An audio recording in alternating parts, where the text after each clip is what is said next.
Kevin. Today, we're going to celebrate and construct, not deconstruct, misogyny and define the, on a full range of continuum, a much more positive perspective than misogyny, which is philogyny. Not a common term in the world, but it'd be helpful to have it be a more common term. So we're going to define philogyny today. We're going to talk about how to apply that. And we're going to talk about what the historical context that we are on the precipice of being able to change the way in which we view ourselves and those around us regarding gender. Because there's a lot of disrespect for gender. And my hope is we build in more respect, more language, more support for gender. So that's what we're going to talk about today. So what do I mean by gender? Gender is a construct that was developed. It's a continuum. It is not a binary construct, because the binary construct was man, woman, other. Celebrate men, especially white men, as the power and put them on a pedestal. Appreciate and support women as long as they're in a lower position of power and do not upset the power structure. And others, you don't think about, you dismiss, or worse, mock, destroy, hurt, injure, and kill, because they don't fit the two binary types. In order to respect gender, we need to acknowledge that gender has always been on a continuum. It has never been binary.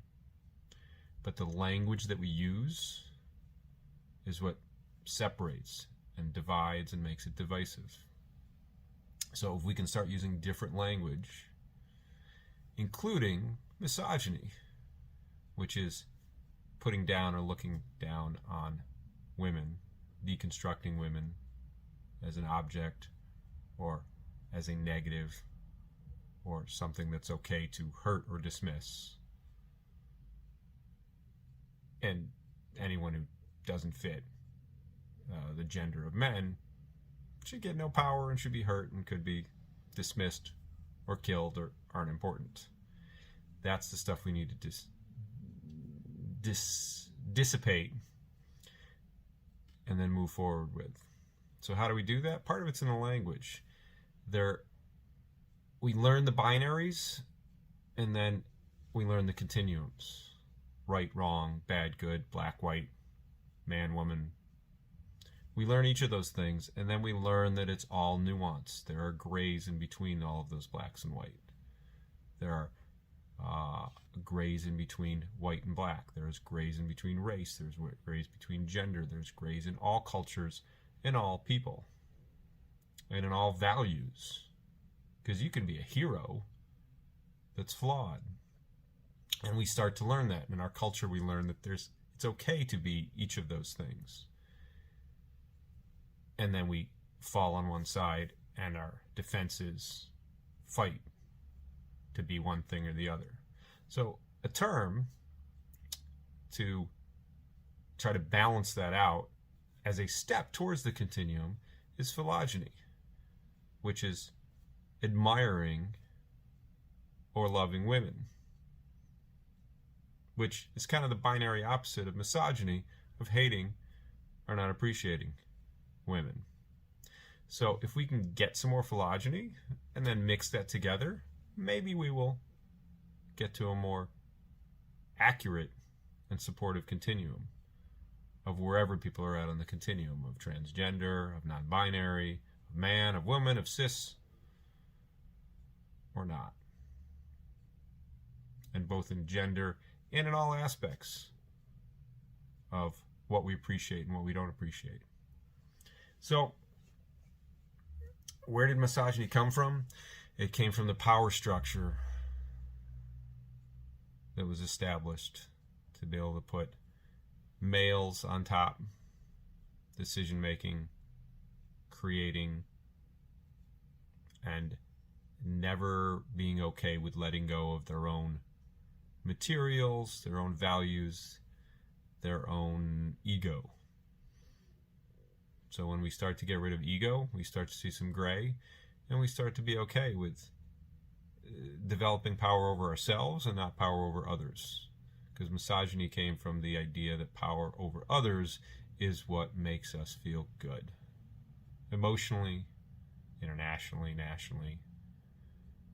So if we can feel good ourselves in our own power of what we, in our sphere of influence, have control over, which is us and our feelings pretty much, and then the influence over what we have in our relationships, by supporting all those around us, whether it's philogyny with women or whether it's every other type of gender and each other, then we can get along a little bit better, or at least have the communication and discussions to be able to do that.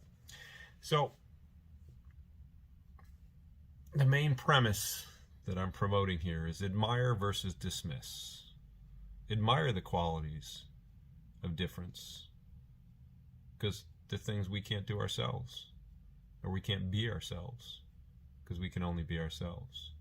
Instead of dismissing those because they're not like us, because that's the power structure of gender and misogyny, is dismissing and hurting that which is different than us, and us being the white men in the power position, which I have the advantage and privilege to be. But in order to move forward, I need to acknowledge that and not take advantage, even though I have the advantage, and help support others in having the advantage by not dismissing them and admiring them and supporting them and helping them create change and being an ally to that. So that's the process. It's a complicated, nuanced process. So let's break it down a little bit. Think of yourself of an example of when you have been misogynistic. Maybe it's that you assumed to pay for a check. Maybe it's that you complimented in a way that added a little sexuality to it, that maybe was picked up as creepy, maybe was not, whether that was your intent or not. Because the system is not the intent. The system is what we've learned and what we know and what we do, because that's what we think we're supposed to do. The intent is when we're aware and we change and make it different. So this exercise, becoming aware of how you're misogynistic and then changing that, is the way to make change individually and then throughout the world. Now, do the same thing. Come up with a way in which you've been philogynistic, where you've admired and supported women and other genders, where you have admired and brought them up, maybe help support them in getting a job, maybe help them be able to be involved in a more safe space, maybe expanded the space and built in your relationship. Okay, I'm okay with the way you're doing that. I can go to those places. I can be with you in those places. And then how do you expand on that? You keep doing it every day.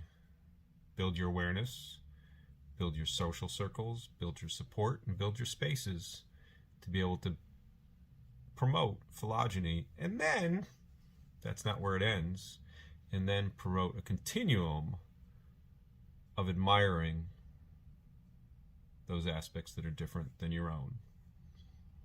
To lower the playing field and start it again from scratch, instead of from a systemic white male power gender to we all have differences and we all appreciate what they are and we all admire them and can accept what's different. We're not going to get there anytime soon, but you might get there closer with yourself and your circle of influence. So think about how you can apply this and reinforce it. We talked about the definition of philogyny. See if you can use that in your language, because language is powerful. We talked about the gender contract, to be able to change the gender contract from the systemic way in which we've all agreed and bought into a different gender contract of we are all different genders and we're all on a continuum. And the best thing you can do each day is be better, be more aware, be more supportive, be more accepting of differences, and accountability in, okay, if you're different, help show me how to support you and how you can support me in what my differences are also. And that communication in your relationships is what's going to help you be better people, feel better about yourself, and get rid of some of the stereotypes. Because a long time ago, John Gray talked about men are from Mars, women are from Venus. And that was identifying some differences. And that was a step in the continuum of being able to say, okay, we are different. And it's okay to be different. How do we accept those differences? And if you're ready, and if we're ready, then maybe we'll get rid of the binary construct and say, it's not just men are from Mars and women are from Venus.